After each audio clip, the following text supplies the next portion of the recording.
Hey, do you know what "I'm broke" means? I think so, but tell me more. It means I don't have any money right now. Oh, so not like something is broken. Exactly. It's about money, not objects. Got it. Can you give me an example? Sure. If my friend asks me to go shopping, I say, "Sorry, I can't. I'm broke." I see. So it's a slang way of saying you're out of money. Yes, and it's very common in daily conversation. Do you use it with family too? Sometimes, but mostly with friends.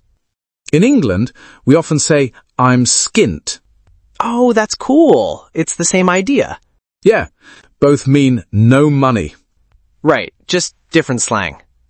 Okay, let me try. If you ask me to buy pizza, I say, sorry, I'm broke. Perfect. That's correct. Thanks. I like learning these little expressions. And I like hearing the British versions too. Great.